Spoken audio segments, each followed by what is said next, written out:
Hello everyone, how are you all. I am Alok. Welcome to my channel Track Commerce. अभी 2-3 दिन पहले MP board ने एक question bank issue किया है, ओके, जिसमें अभी आपके 2 सब्जेक्ट के क्वेश्चन बैंक आ चुके हैं, बिजनेस स्टडीज़ एंड अकाउंटेंसी, जो कि हिंदी में है। तो ऐसे में हमारे जो इंग्लिश मीडियम वाले स्टूडेंट्स हैं उनको बहुत ही ज़्यादा प्रॉब्लम जा रही है। उसी को सॉल्व आउट करने के लिए मैंने ये वीडियो बनाया है। अब आगे भी जो मेरे वीडियोज़ आएंगे उनमें हम चैप्टर वाइज जो बिजनेस स्टडीज़ के क्वेश्चंस हैं वो डिस्कस करेंगे, ओके। तो सबसे पहले हम बात करेंगे chapter number 1, nature and importance of management, okay. इसमें सीबीएसई ने 8 क्वेश्चंस सजेस्ट किए हैं, ओनली 8 क्वेश्चंस, जो कि 4 मार्क्स कंटेन करेंगे। मीन्स 4 मार्क्स का एक क्वेश्चन आपके एग्ज़ाम में इनमें से आएगा, ओके। तो आप समझ सकते हैं कि अगर 4 मार्क्स का क्वेश्चन कोई आ रहा है तो उसका जो आंसर देना है हमें कम से कम 100 वर्ड्स में देना होगा, ओके। तो उस हिसाब से आपको ये पैटर्न समझना होगा। मैं यहाँ पे जो क्वेश्चंस बताऊँगा और उसको मैं आंसर उसका जो आपको बताऊँगा, आपको सेम इट इज़ नहीं लिखना है, ओके। मैं यहाँ पे सिर्फ आपको कंसेप्ट समझाऊंगा।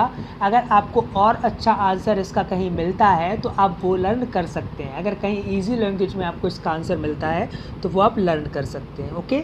तो चलिए हम स्टार्ट करते हैं। तो जो सबसे पहला क्वेश्चन है वो है right the characteristics of management, okay. अब मैनेजमेंट की क्या विशेषताएँ हैं, क्या उसके फीचर्स हैं, वो हमें यहाँ पे डिस्कस करना है। तो सबसे पहला कैरेक्टरिस्टिक क्या है, गोल ओरिएंटेड, कि जो मैनेजमेंट है वो कैसा है, गोल ओरिएंटेड, कि एक कोई गोल होता है, एक कोई एम होता है बिजनेस का, और उसके लिए हम काम करते हैं, ओके। सेकंड है परवेसिव। परवेसिव का मतलब वर्ल्ड वाइड, मतलब ये हर जगह ही मैनेजमेंट को हम यूज़ कर सकते हैं, चाहे कोई भी ऑर्गेनाइजेशन हो, बिजनेस ऑर्गेनाइजेशन हो या फिर कोई चैरिटी के लिए ऑर्गेनाइजेशन हो, ओके। मैनेजमेंट परवेसिव है, हम इसको हर जगह यूज़ कर सकते हैं। थर्ड है मल्टी डायमेंशनल।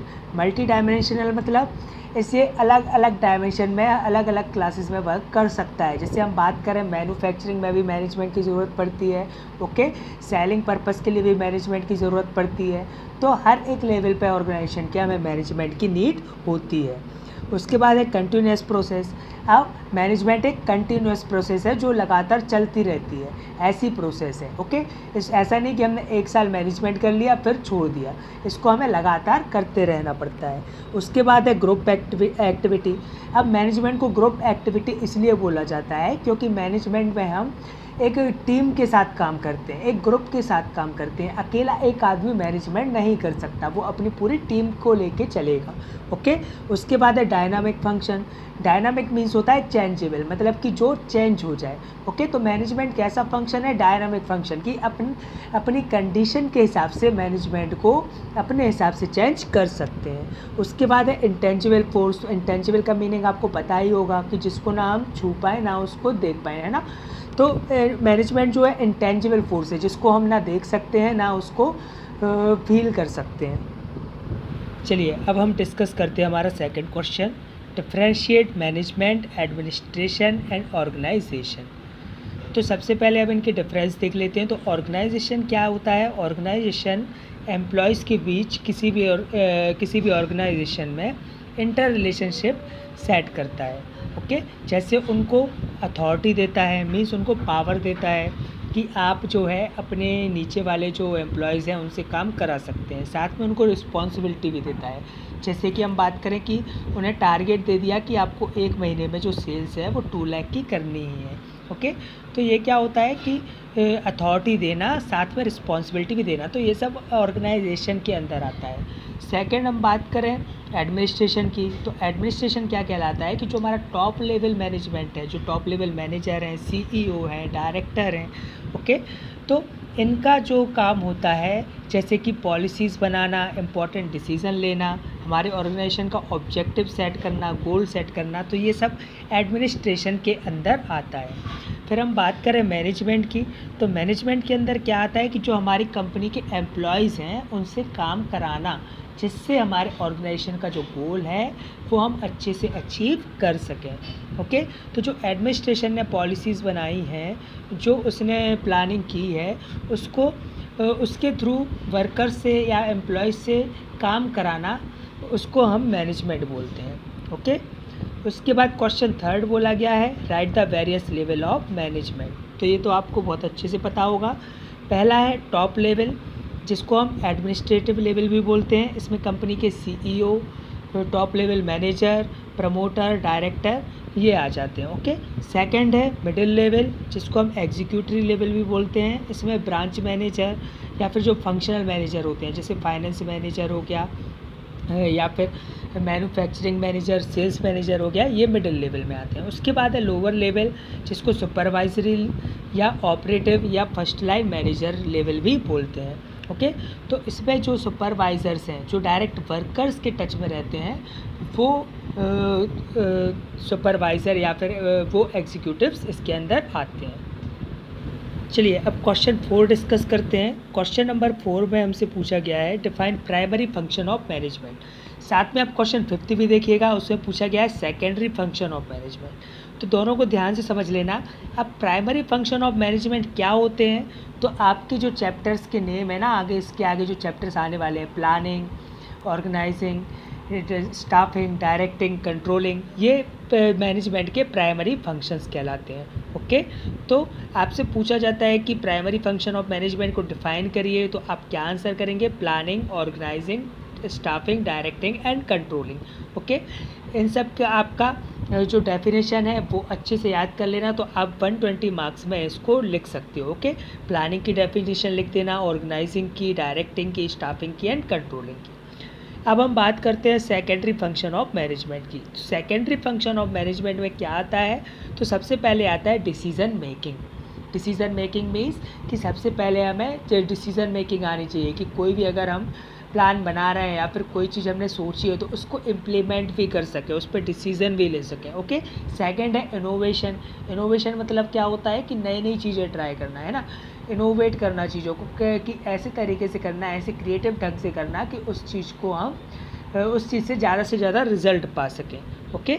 उसके बाद है रिप्रेजेंटेशन। रिप्रेजेंटेशन का मतलब होता है कि चीज़ों को अच्छी तरह से प्रेजेंट करना, है ना, जिससे जो हमारा एम्प्लॉयज़ हैं या फिर जो हमारे वर्कर्स हैं, ठीक है, उनको हम चीज़ों को इस तरह से रिप्रेजेंट कर पाएँ कि वो उसको ईज़िली अंडरस्टैंड कर सकें और उस पर काम कर सकें। उसके बाद होता है रिपोर्टिंग।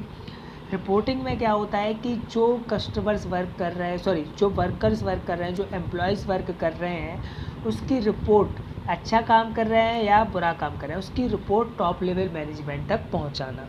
ओके। तो ये सब इसके मैनेजमेंट के सेकेंडरी फंक्शंस में आता है, जिसको सब्सिडायरी फंक्शन भी हम बोलते हैं।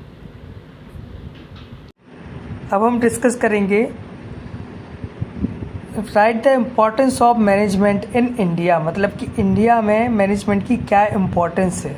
तो इसमें सबसे पहले आ जाता है कि हमारे इंडिया में जो बिज़नेस हैं उनमें स्पेशलाइजेशन बढ़ेगा। जैसे अभी आपने देखा होगा कि बिज़नेस करने का पैटर्न है वो बहुत ही ट्रेडिशनल है, लेकिन मैनेजमेंट की हेल्प से हम उसको इफ़ेक्टिव वे में कर सकते हैं, मॉडर्न टेक्निक यूज़ कर सकते हैं। साथ में जो हमारे रिसोर्सेज हैं उनका हम ऑप्टिमम यूज़ कर सकते हैं, मीन्स ज़्यादा से ज़्यादा यूज़ कर सकते हैं कम से कम वेस्टेज के साथ। सेकेंडली अगर हम देखें कि हम स्किल्ड वर्कर जनरेट कर सकते हैं, जो कि हमारी कंट्री का इकोनॉमिक परफॉर्मेंस इंक्रीज़ करेगा। उसके बाद देखें कि हमारे इंडिया में पब्लिक सेक्टर भी है, जो गवर्नमेंट के अंडर में, प्राइवेट सेक्टर भी हैं। ओके। जो प्राइवेट इंटरप्राइजेस के पास है, तो उनका अगर ज़्यादा से ज़्यादा उनसे आउटपुट लेना है, उनका अगर प्रोडक्शन ज़्यादा से ज़्यादा बढ़ाना है, तो उसके लिए भी मैनेजमेंट हमारे लिए काफ़ी इम्पॉर्टेंट हो जाता है। अब हम नेक्स्ट क्वेश्चन डिस्कस करते हैं, define social responsibility of management. ये काफ़ी स्मॉल आंसर है, इसको आप और भी ज़्यादा एलेबोरेट कर सकते हैं।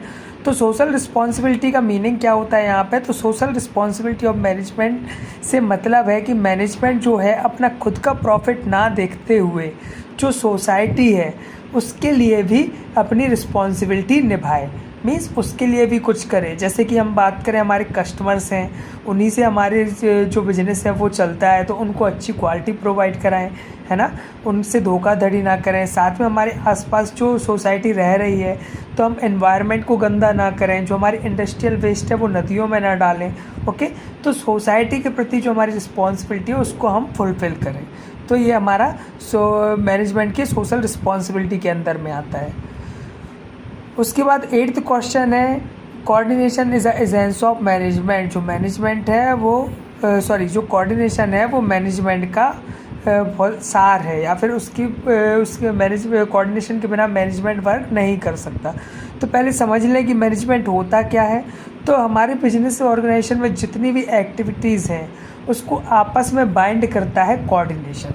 ओके, मीन्स उनके बीच में तालमेल बिठाता है। ओके, तालमेल इसके लिए सही वर्ड रहेगा। जैसे हम बात करें कि एक मैन्युफैक्चरिंग डिपार्टमेंट है, एक सेल्स डिपार्टमेंट है। सेल्स डिपार्टमेंट को 1000 शूज़ का ऑर्डर मिला है, उसको कंप्लीट करके कौन देगा? Manufacturing department. लेकिन इनके बीच में अगर तालमेल नहीं रहेगा तो क्या मैन्युफैक्चरिंग डिपार्टमेंट उसका ऑर्डर पूरा करेगा? वो बोल देगा नहीं, हम तो 600 जूते बनाते हैं दिन में वही बनाएंगे, हम 1000 शूज़ नहीं दे सकते।